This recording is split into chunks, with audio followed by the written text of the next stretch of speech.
The learned counsel for the respondent states that he does not wish to file reply. Stop. The case is taken up for arguments. Stop.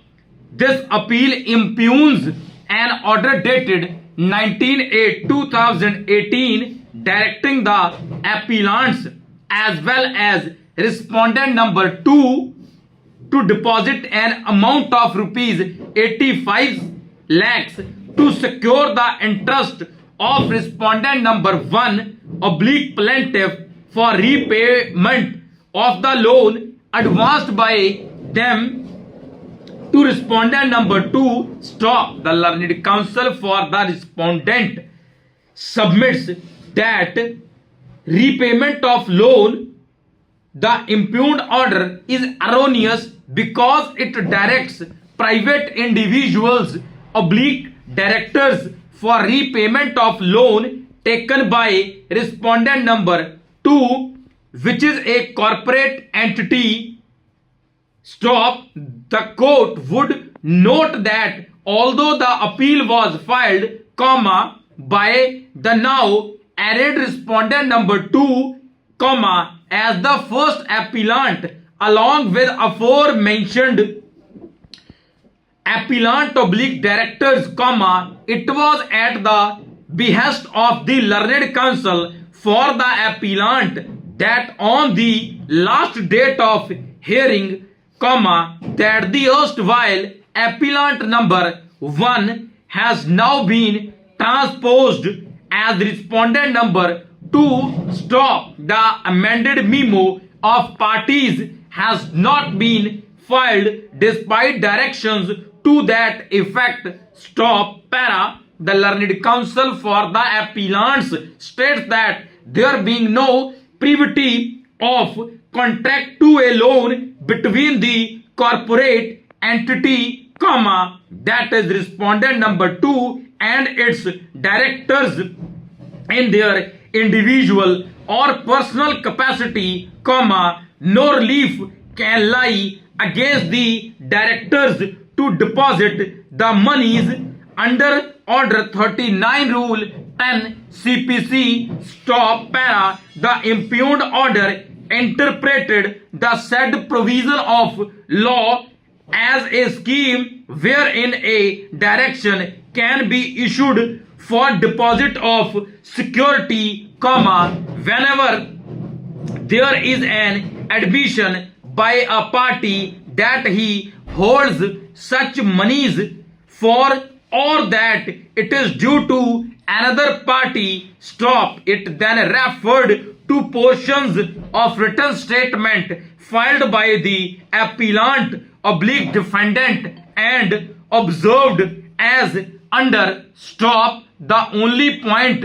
urged by the learned counsel for the defendants to resist the prayer in the IA is that there is no admission of loan amount by the defendants.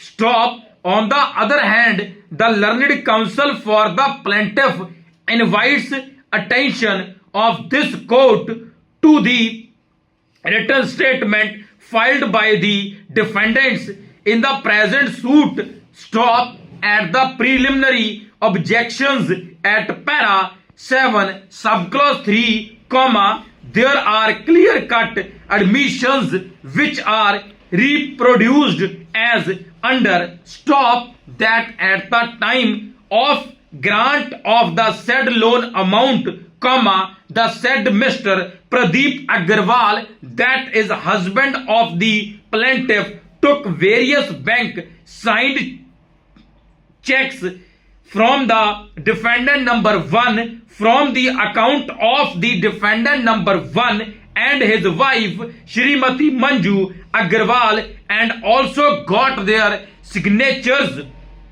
on various blank and printed papers on the pretext of grant of loan, and the said checks were taken by the husband of the plaintiff, namely Deepak oblique Pradeep Agarwal, towards entity